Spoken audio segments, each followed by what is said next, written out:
Assalamualaikum warahmatullahi wabarakatuh. Hamdan syukran salatu wassalaman ala rasulillah. Amma ba'du.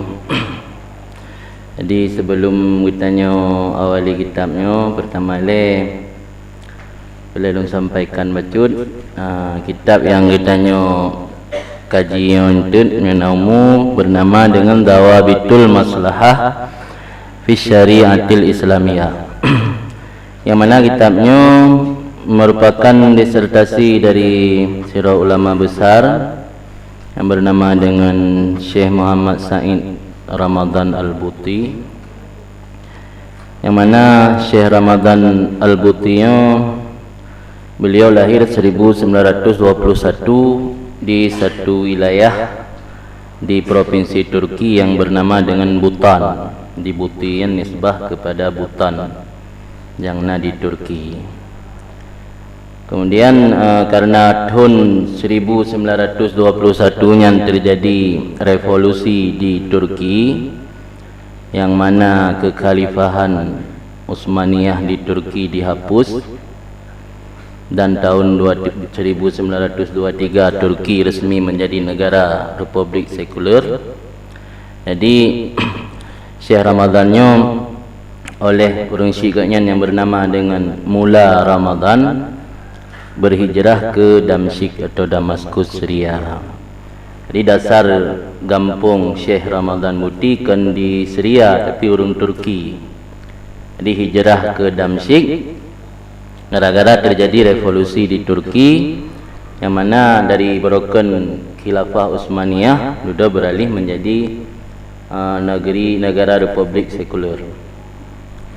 Jadi Syekh Ramadan Al-Buti dididik oleh seorang guru yang mana ayah beliau sendiri yang bernama dengan Mula Ramadan. Kemudian ketika selesai pendidikan di Syria, agaknya berangkat ke Mesir menuntut ilmu di Mesir di Universitas Azhar. Kemudian kitab yang kita pelajarinya merupakan kitab disertasi gotnyan ketika gecok doktor di Mesir. Maknanya tahun 1965 mendapat gelar doktor di Al-Azhar dengan predikat Mumtaz Saf'ula. Di Mumtaz Saf'ula kan saf kedua, saf pertama. Di kitabnya kali padungga naik cetak dan perubahan-perubahan dari semenjak cetakan pertama sampai terakhir cetakan keput. Jadi sampai meninggal Syekh Ramadan tahun 2011 tak salah. Jadi mulai kitabnya hasil disertasi kan. Malah pernah dengar rakan-rakan yang nak di Kairo idih nak buat pegah li masyayikh idih malam kena sidang disertasi Syekh Ramadan merumpuk dengan Rasulullah. Malam kena sidang kitabnya. Cuman hanya jelas puatra pembicaraan dalam mimpi. Yang jelas menurut ta'u lahir sebabnya kan orang biasa, ulama besar, dan meninggal pun dalam keadaan meninggal mati syahid. Idih mutawatir cerita di Mesir bahwa ketika malam kena sidang disertasi melumpuk dengan Rasulullah. Ada kitab yang tanya buatnya kan kitab cilet-cilet kita kan. Ada kitab yang insya-Allah barakah karena barakah muallif. Jadi kita nyebutnya hanya lepas daripada mengharap keberkatan daripada pengarang. Yang sekilas informasi tentang pengarang kitab Dawabitul Maslahah. Kemudian kajian dalam kitabnya tentu sesuai dengan nama, karena namanya Dawabitul Maslahah. Tentu kajian pun berupa maslahah, karena maslahnya terjadi perbedaan di kalangan ulama. Secara umum maslahnya adalah manfaat yang kembali kepada seseorang mukallaf, baik manfaatnya tercapai satu nikmat atau terhindari daripada malapetaka. Jadi masalah ini nanti akan gedabit, akan gebatasi kerana nama masalah bisa membuat satu hukum atau berubah hukum dari berokon hanjit ino kajit. Karena syariat Islamnya bukan sekedar menurunkan perintah dan larangan saja kepada umat manusia, tapi syariat Islam diformulasikan untuk mewujudkan kebahagiaan yang abadi, kebahagiaan umat manusia, kebahagiaan di dunia maupun kebahagiaan di akhirat. Jadi agama Islam tidak pernah bersikap kaku dalam menghadapi suatu persoalan.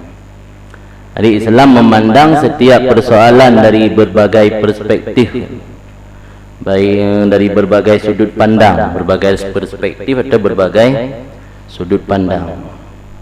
Jadi Islam memandang hukum-hukum yang dicetuskan dalam agama Islam menyebutkan dalam bahasa ini secara objektif.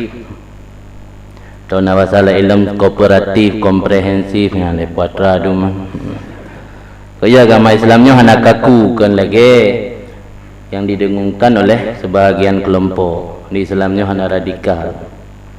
Jadi karena agama Islamnya hana kaku, maka bisa dipastikan batasan-batasan yang kagegarih li syara dalam syariat Islam bukan tujuan untuk mempersulit kegiatan-kegiatan umat manusia dalam kehidupan sehari-hari.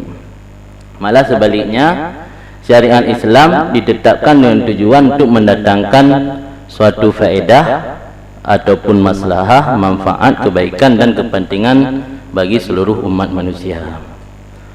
Jadi bukan juga ngena maslahahnya bisa merubah hukum seenaknya, anasid. Jadi batasan-batasan.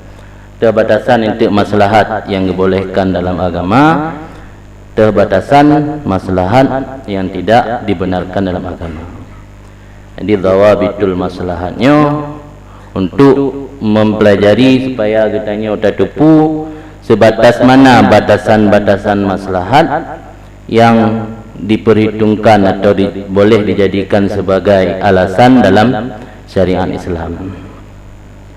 Kemudian kitab yang ditulis oleh Syekh Ramadannya ini nak ditulis Al-Ihda. Ihda yang kitabnya merupakan hadiah ila man rabbani walidan wa 'allamani ustadzan wa hadzabani mursyidan. Hadiah kepada orang yang telah mentarbiyahku.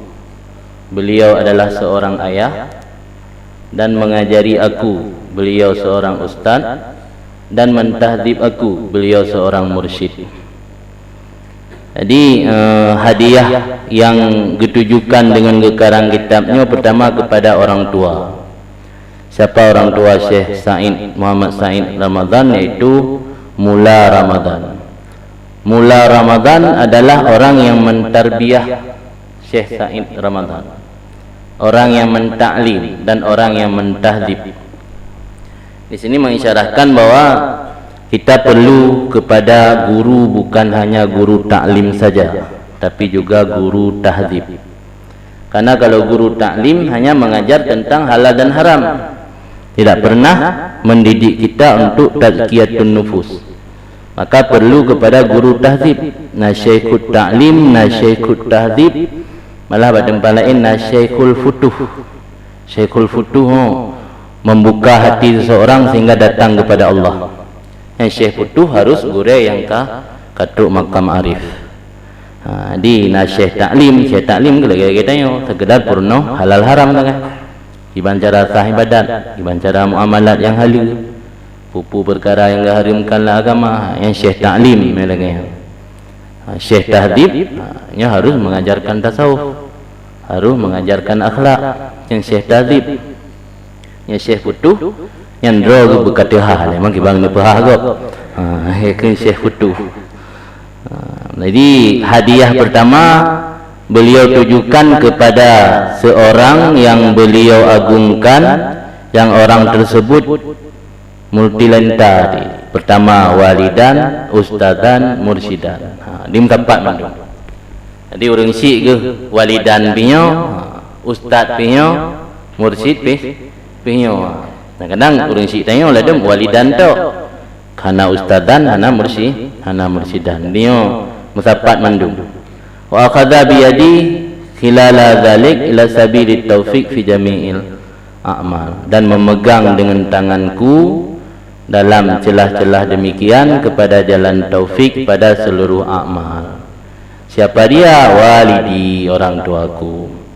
Kedua, hadiah kepada man manahani min ilmi wa fadlihi wa taujihi, orang yang telah memberi aku daripada ilmu, kelebihannya, wa taujihi, dan arahannya, wa basarani, dan gepeteblut, menerangi atau membuka mata akanku, bidurubil hayah, dalam menjalani lorong-lorong kehidupan, wa anara amami ma'alimat tarik, dan menyinari di hadapanku akan rambu-rambu jalan.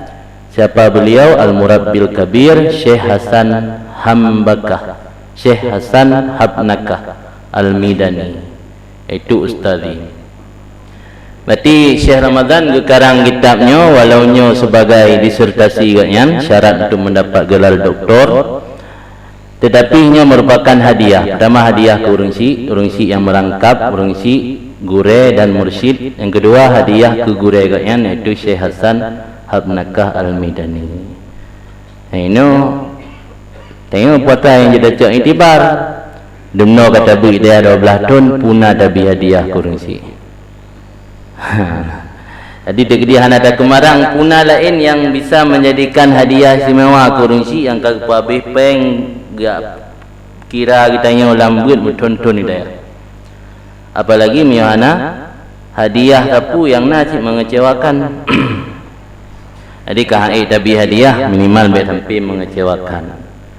Syekh Ramadan hadiah kurang si karang kitab yang sebagai bentuk ihda atau hadiah. Ilaihi ma uqaddim hadzal kitab, kepada keduanya aku persembahkan ini kitab. Di kitabnya gekarang sebagai bentuk hadiah kepada orang tua dan gurunya. Kemudian kitabnya napa buah mukadimah, dia nak dapat baca. Jadi 3 naik cetak, 3 tulis mukadimah. Man baru kalau fikir-fikir tak baca mukadimah terakhir, kerana yang terbaru, yang update. Dan tak baca mukadimah pun, dicok bak pun cok bak akhir, di awal wa akhirah, bak tengah-tengah nak cok. Ya tak fikir-fikir zero. Sebab kitabnya hana pernah buat berokon. Bahkan perlu dah baca sin mukadimah pun, karena yang ditulis latar belakang gekarang kitabnya le mukadimah pun. Yang mukadimah terakhir cuma beuk sagai. Jadi no yo belum dah baca mukadimah, tak baca Fatihah le juga teruk ke muallif untuk mengambil keberkatan ila hadratin Nabi.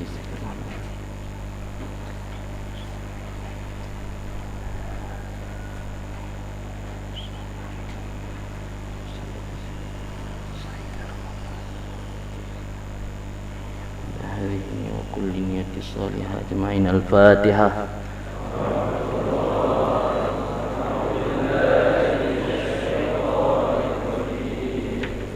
بسم الله الرحمن الرحيم. الحمد لله رب العالمين. الرحمن الرحيم. مالك يوم الدين. إياك نعبد وإياك نستعين. اهدنا الصراط المستقيم. صراط الذين أنعمت عليهم غير المغضوب عليهم ولا الضالين. آمين. Akhirul muqaddimatil jadidah lihadzal kitab. Akhir mukaddimah terbaru bagi ini kitab. Kalau lagi kopi baru pi anak. Pijak beda jadakan Mbak Long. Mungkin jadakan ton kurang ton 65. Karena cetakan pertama masa agaknya ikut disertasi tahun 65 masa PKI di Indonesia. Cetakan masa PKI dan perenaman. Nah yang Hana apa je beda aman. Baru belum pegah badai. Nalung kirim belum gambar-gambar. Menyeram ya. Aku baca batawai lagi.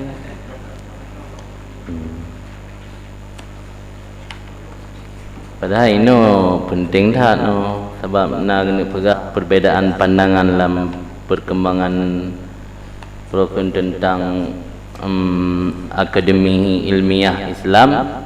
Nah perbezaan pandangan antara kelompok yang program anti terhadap kemurnian agama. Anak kita baca buat pun pada 645. Buat pun berarti Pak dah. Mukaddimah Taba'ah Ula. Ini mukaddimah cetakan pertama. Taba'ah yang cetakannya naga Hanasid. Oh ladum kulli yang ladumna saniyah ladumna ula. Alhamdulillahilladzi kataba ala nafsihi rahmah. Nah. Kadang bunuh hana judul tulis kadang. Yang bunuh alhamdulillahi waliyu kulli ni'matin. Oh ya hana. Katakan awal itu. Alhamdulillahilladzi kataba ala nafsihi rahmah li'ibadihi tafaddulan minhu wa ihsana. Segala puji bagi Allah yang telah menetapkan atas dirinya Allah akan rahmat bagi hambanya Allah. Kataba ala nafsihi dalam tafsir ge makna ini qada annahu bi ibadihi rahim. Allah menetapkan, menghukumi, menetapkan sesungguh Allah dengan hamba-hambanya rahim. La yu'ajjil alaihim bi'uqubah wa yaqbalu minhum inabah wa taubat. Yang makna kataba alaihi ala nafsihi rahmah. Jadi tunggu Syekh Ramadan memuji Allah, yang mana Allah memiliki satu sifat agung, sifat mulia, yaitu kataba ala nafsihi rahmah li ibadihi.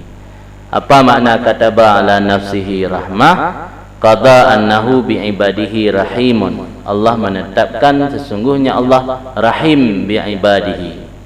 Apa makna rahim bi ibadihi? La yu'ajjil alaihim bi uqubah fa yaqbalul inabah wa taubat. Allah tidak menyegerakan siksaan kepada orang-orang berbuat maksiat di dunia, menerima, membuka pintu taubat dan kembali. Ini makna kataba ala nafsihi rahmah. Jadi alasan musannif memuji Allah karena Allah memiliki satu sifat yang agung, yaitu sifat kataba ala nafsihi rahmah li ibadihi. Allah menetapkan dirinya sebagai rahimun li ibadihi bukan karena ada satu kepentingan atau imbalan yang kembali kepada Allah, tafaddulan minhu wa ihsana. Karena tafaddul karunia daripada Allah, wa ihsan, dan karena ihsan daripada Allah, bukan karena muqabalah. Wa qama lahum min syari'atihi furqanan baina matarihi syahawati wal ahwa'il janihah. Dan menegakkan ianya Allah untuk mereka itu hamba daripada syariatnya Allah, furqanan akan pembeda baina matarihi syahwat wal ahwa'il janihah, di antara tempat-tempat pembuangan syahwat dan hawa nafsu yang mendatangkan dosa, wal masalik, dan di antara jalan tempuh ila masalihim al-fitriyah, kepada kemaslahatan mereka itu yang suci, an-nafi'ah, lagi yang memberi manfaat. Jadi Allah lihudubi rahmat kepada getanya hamba, juga ditetapkan furqan. Maka salah satu daripada nama Al-Quran yaitu Al-Furqan, karena menjadi Al-Fariq bainal haqqi wal batil, pembeda antara kebenaran dan kebatilan. Jadi Allah di samping rahmat kepada hamba, juga Allah tegakkan, ditetapkan satu syariat yang menjadi furqan, pembeda antara ata yang gebah langtung bro dengan ata yang dapat mengantarkan katanya kepada kemaslahatan. Matarehen jamak matrah tempat pembuangan, TPA tempat pembuangan akhir. Kan TPA Taman Medical Al-Quran. Tempat bawah bro TPA je kan. Ya kan? TPA tempat pembuangan akhir naji. Hai TPA yang kubur rumah dia kat bawah kenan. Jadi matarehen tempat pembuangan perkara-perkara yang berhubungan dengan syahwat dan hawa nafsu al-janihah. Janihahnya makna berdosa. Kemudian wal masalik, jalan tempuh kepada kemaslahatan mereka itu yang fitriyah, kemaslahatan yang fitri, yang suci, yang nafi'ah lagi, yang memberi manfaat. Fahaddarahum, maka getahdir, gebi peringatan li Allah akan mereka itu minal inzilak, daripada inzilak. Inzilaknya ini dalam kamus, inzilaknya tazalluj bermain peluncuran. Peluncuran lah punane baik kula tikang meyo dalam bahasa Jawa plesetan.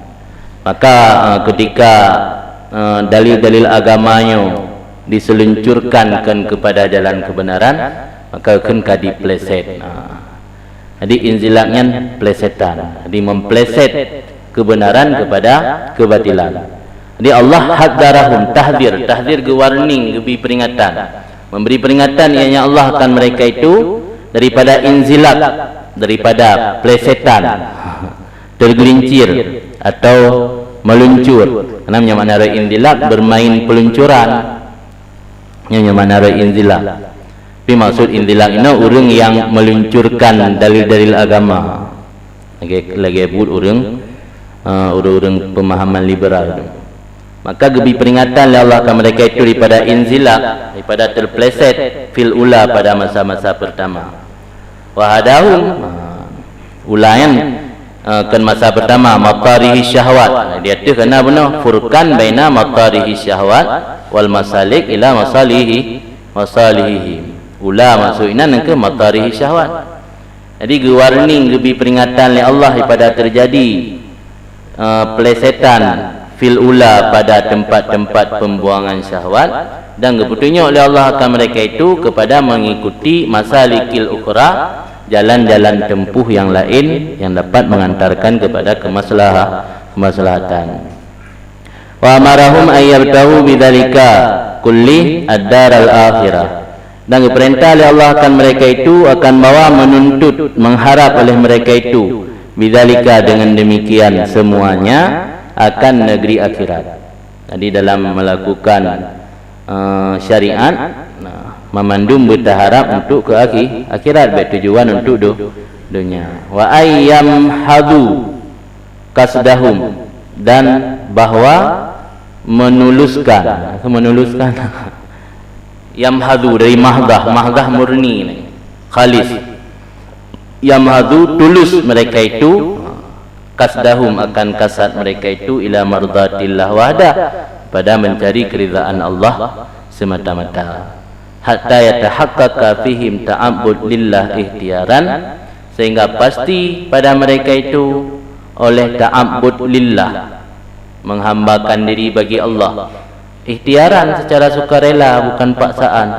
Kama tahaqqaqat fihim sifatul ubudiyah, sebagaimana telah pasti pada mereka itu oleh sifat ubudiyah baginya Allah, ijbaran secara paksaan.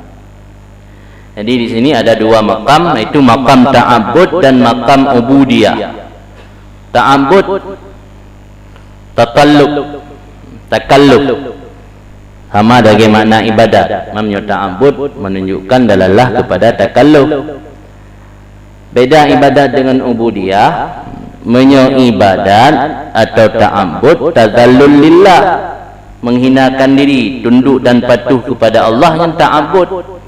Ta'abbud bermakna tazallul. Tazallul lillah dengan cara mengerjakan awamiri wajtinab nawahi. mengerjakan perintah Allah dan menjauhi larangan yang tadallul atau ta'abbud. Menyo ubudiyah yang kaunuhu abdal lillah, mana ubudiyah, keadaan seseorang hamba bagi Allah, menunjukkan kepada sifat rek dan sifat tamalluk. Ditanya hana yang milik roh, memandum milik Allah. Ibadatnya ni dalam tasawuf begah makam iyyaka na'budu, menyota ubudiyah kan makam iyyaka nasta'in. Kadang-kadang kitanya iyyaka na'budu tok, tapi bak nasta'in kakan ke Allah, ke manusia. Maka kena berhalang kitab hikaman, kadang-kadang dari sembahyang gesul li malaikat kadzabta, takut iyyaka na'budu wa iyyaka nasta'in. Sedangkan ubina harapan dalam kehidupan naya mandum tak gantungkan kepada manusia, akan ke Allah. Tak iktimat hati manusia, tapi dalam sembahyang wa iyyaka nasta'in dak. Anggus oi malaikat kadzabta, dengan dah baca Fatihah kadzabta kan malaikat. Maka silora urang baruna bagaknya makam iyyaka na'budu betah kok ta'abbud. Baruna makam iyyaka nasta'in betah kok ubudiyah. Karena mereka gethedro betul-betul hamba, yang namanya hamba, kekuasaan dan apapun kontrol, tadbir, mandum di tangan Allah. Hana bakro tu. Apa tanya hamba lamik kan? Ibaratnya enggak ada oleh Tuhan, atau oleh saya. Jadi makam ubudiyahnya dalam bentena bahasa orang. Kalau bagusnya karena ibadat sekalipun, karena ubudiyah yang hakikat sebenarnya yang pulang memandung tadbir kepada Allah. Jadi ini menyerta abun yang ikhtiari. Katanya nak ikhtiari, nak kasbun dari tanya, pun ada dana dan ibadat Tuhan atau terpilih jalur maksud. Tapi menyahubudiyah yang ijibari, hanapat ikhtiar. Pernah pegalah nak akui roh ke hamba Allah. Tetap tanya hamba aja dan ada akui tak. Maka berkenaan dengan masalah ikhtiar dan ijibah, Syekh Ramadan Al-Buti dalam kitab Al-Insan Musayyar wa Mukhayyar. Manusia itu antara dua pilihan, musayyar diperjalankan, mukhayyar diberi pilihan. Adakala kita bisa memilih, adakala kita tidak ada pilihan, tidak bisa memilih. Tanya lahir di Aceh, bisa pilih. Tanya aku bujuk kurun buat atau detak dan jahil, yang bisa pilih. Tinggal aku cari dia. Tak buat atau tajak daya, tak buat atau anak tak buat. Nanti daya nak boleh dengar atau dia. Dia tak buat, dia mendung pilihan. Bukan jelas itu pilihan. Jadi al-insan musayyar wa mukhayyar, yang kitab daripada Syekh Ramadan Al-Buti. Musayyar tasyir diperjalankan. Artinya nama sabang memang ijibah. Mukhayyar kena pilih. Dino kitanya dalam menjalankan syariat harus bertulus tujuan karena mengharap ridha Allah. Sehingga menyanyian tok harapan harap ridha Allah, baru bisa pastikan ta'abbud lillah secara ikhtiar. Lagi yang pasti ubudiyah. Apa ubudiyah? Pasti yang tabanya secara ijibah karena hak pilihan. Adapun ta'abbud tadallul lillah bi fi'li awamiri wa jitinabi nawahihi mahabbatan wa ta'diman lillah, yang ikhtiaran dan ijibaran. Jadi untuk memastikan ta'abbud yang ikhtiaran harus betul-betul murni 100% tujuannya untuk mencari ridha Allah. Baruna ta'abbud lillah ikhtiaran. Afdhalus salati wa atammut taslim ala khatamil anbiya wal mursalin Muhammadin wa ala alihi wa sahbihi ajma'in. Dan seafdal-afdal salah dan sesempurna-sempurna salam ala khatamil anbiya, di atas penutup para nabi dan para rasul, siapa dia? Itu Muhammad, dan di atas keluarganya dan sahabatnya sekalian. Jadi tunggu oleh baca hamdalah, lupa pula selawat kepada Rasulullah dan sahabat. Sesuai lagi pegangan tabuh ayat wali kursi la utaru illa wa tukaru ma'i, tidak disebutkan aku kata Allah kecuali disebutkan engkau hai Muhammad serta aku. Jadi ini oleh puja Allah lanjut dua pada selawat kepada Nabi di tengku musannaf karena mengingat kepada perintahnya, maka ini oleh hamdalah itu selawat kepada Rasul dan salam.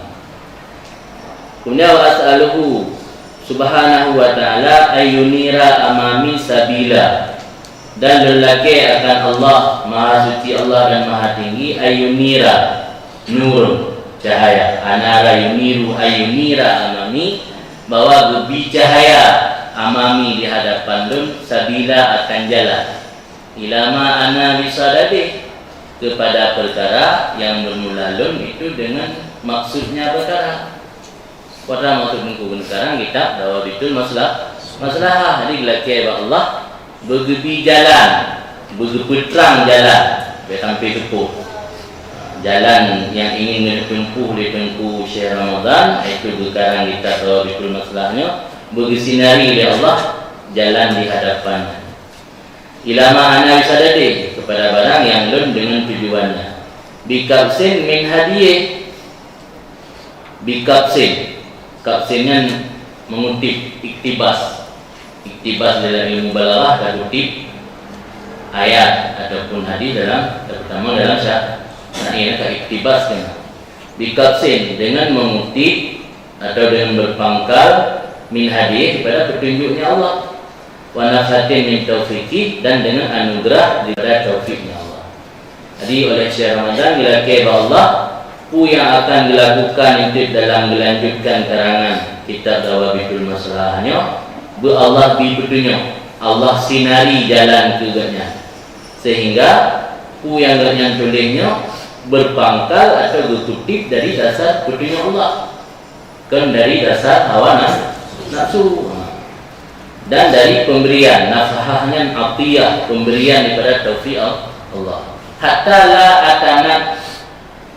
la atanakaba, sehingga lun tidak menyimpang, tanakubnya menyimpang, hatta la atanakaba an haqqin, sehingga lun tidak menyimpang jauh daripada kebenaran, wa azira, dan sehingga lun tidak sesat ila batilin kepada kebatilan, wa ayyuzawidani fi tariqi hada bi niyatin khalisah liwajhi, dan lelaki yang akan Allah akan bawa memberi bekal, tazwid i'ta'uzat, diberi zat bekal, ayyuzawidani, bahwa diberi bekal yang Allah akan lun pada jalan dunia ini, biniyatin khalisah liwajhi, dengan niat yang murni karena zatnya Allah, wa qasdin, dan karena kasat, la yahdafu ila ghairi mardati, yang tidak mengarah, tidak menghadap, hadapnya di bahasa Arab mengarah,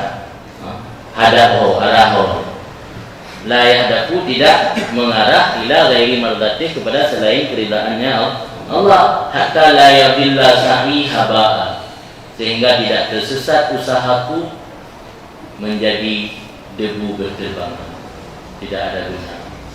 Jadi ditengku bila kepada Allah bergebi bekal dalam menempuh jalannya dengan niat yang murni karena Allah, dan tujuan yang tidak mengarah kepada selain mengharap ridhaan Allah, sehingga tengku dalam perkara kita hanya tersesat usahanya, sehingga mereka tersesat menjadi debu, la yadillu sa'i haba'an, wa la yadhi'u judi budada, dan tidak sia-sia kesungguhanku budada yang